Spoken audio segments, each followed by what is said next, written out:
I want to reverse this. I want y'all to see something. Look how he's pulling down. Watch. Look how he's pulling back down. This is not something new that all these so-called trainers came up with. This is a long time ago. Solid straight on the lats. Now that's what guys are going, this is the X52M1 workout. You didn't invent that, you fool.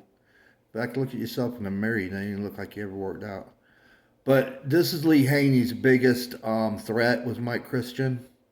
Mike was about 6 foot, 200, probably 40, 45 pounds, but he was never consistent. He was, look, I don't want to say stuff. This is just what I heard. Y'all can go look it up yourself. He liked cocaine, and he never stayed consistent with things. Maybe that's why, maybe not, I don't know. But he had the most potential to take on Haney, definitely, and he never got that far. But look how they're trained. This is way before any of these so-called gurus, so-called trainers. Okay, these guys are doing it way back when. That's what most of them do. They copycat. Now that's Charles Glass. He'd been training people, good gosh, way before he was training Dexter. But and a lot of pros.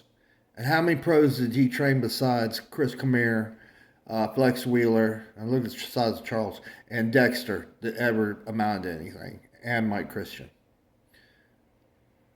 But he had the most genetics compared to Lee Haney. I mean, he didn't have better genetics. Lee Haney was superior, but he was the closest of them all.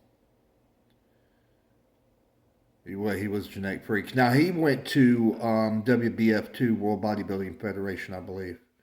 So, guys, and his back is nothing to joke at. Guys, I don't even believe these stupid gurus and stuff. And they picked the most genetically superior people. Okay, let's say that Bumstead, the idiot that's so-called training him. All right, and he does whatever. Well, Bumstead won and stuff. Bumstead, let's put it this way, okay? Bumstead's genetically gifted. He could have used anybody trained by himself. He wasn't doing anything fantastic. The only thing that Haney was doing was rubbing his hands all over him all the time, which I didn't smack him down and touch me like that. But the point being is that they share the money nowadays. So in other words, Bumstead does a video with Haney gets ratings, or they do it on Bumstead's video and they get ratings on his. They share the money. He's got his his supplements. Haney's got his. So they share. All that crap goes together. They work with each other, man. It's a conspiracy, so called.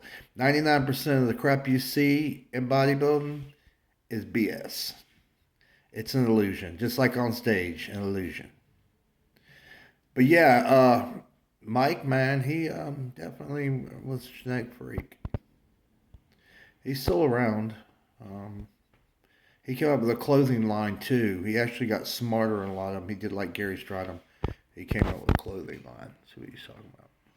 Straight on a little highway and I'm right to the gym. I also work right down the street in Santa Monica. So it makes things quite convenient, right from the house to the gym to the job and then to eating. I like to eat around the Santa Monica area and back home.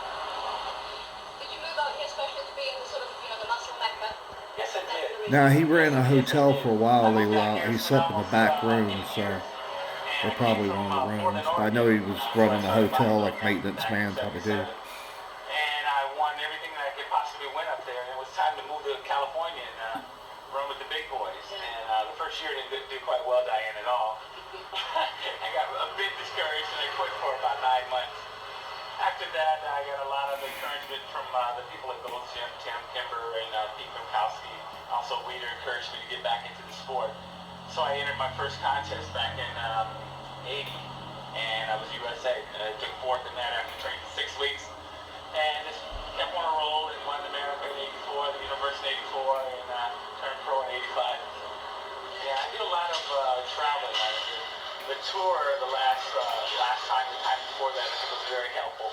There's a lot of fans that are around the world that actually want to see Gary Stridham, Mike Christian, Lee Haney, Lee Labrada, and Sean Ray, all the rest of them. They don't get an opportunity to see us other than in the magazine. Yeah.